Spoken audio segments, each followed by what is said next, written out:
Gene type is a series of disease risk assessment tests. Gene type uses a simple cheek swab to collect a patient's DNA in order to analyze the patient's polygenic risk. In combination with other impactful risk factors, we report the patient's absolute risk score. The absolute risk score is the percent chance a patient will develop a disease over a certain period of time.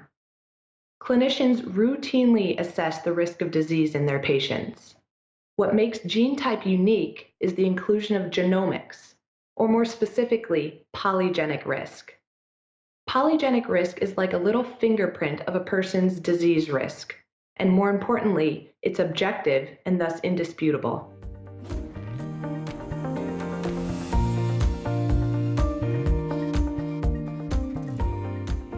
These words are often used interchangeably, but their meanings are slightly different. A genome is all the information encoded by your DNA. Genetics refers to the known functional genes passed down from a parent to a child. And genomics takes that one step further and looks at the way that functional genes and all of the surrounding DNA interact with each other and the environment. While everyone has the same 20,000 plus genes, there are small differences in these genes and in the spaces in between the genes. These differences are called single nucleotide polymorphisms, or SNPs for short. In a clinical setting, these SNPs can provide valuable insight into disease risk. Alone, one single SNP can't tell you much, but in combination with each other, multiple SNPs can give a nice indication of a person's risk of disease. This is what we call polygenic risk.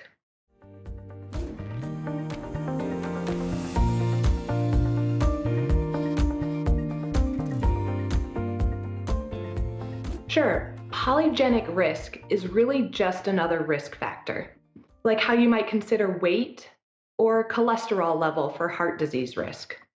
But polygenic risk is novel and it's unique compared to any other risk factor. And unlike a patient's weight, it's not something a clinician can easily see or estimate. It has to be measured with a laboratory-developed test. But ultimately, the output is simply a number, and that number is integrated into a clinical risk assessment model in a similar fashion to the way that LDL cholesterol level might be integrated into a model for heart disease.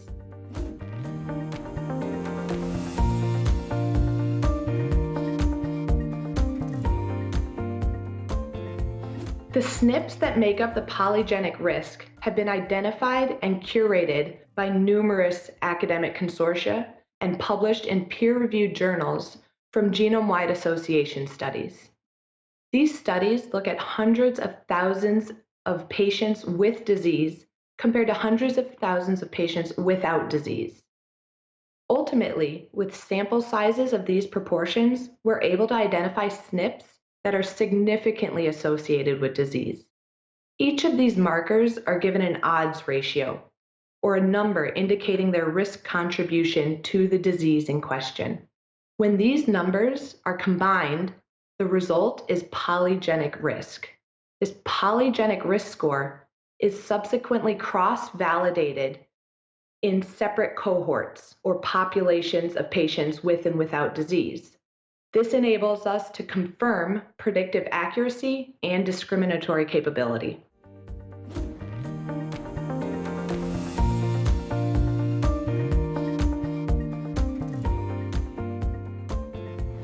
Risk assessment evaluates potential risks that may be associated with a given disease. Gene type assesses a patient risk of developing disease over a certain period of time. We do this by combining only the most impactful risk factors. Our flagship product, Gene Type for breast cancer, combines polygenic risk with 6 additional clinical risk factors. Other gene type products may not combine the same number of additional risk factors, but polygenic risk is at the center point of each and every one of our tests.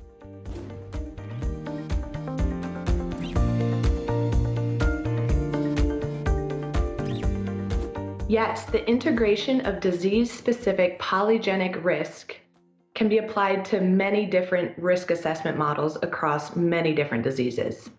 Currently, GeneType has a breast cancer and a colorectal cancer risk assessment test. But in our R&D pipeline, we have several other risk assessment validations underway for additional cancers, as well as cardiovascular disease and type 2 diabetes. Long term, we are hoping to be a one-stop shop for disease risk prediction. If we can simplify risk assessment, it'll be easier for clinicians to identify patients that would benefit from enhanced screening and prevention measures.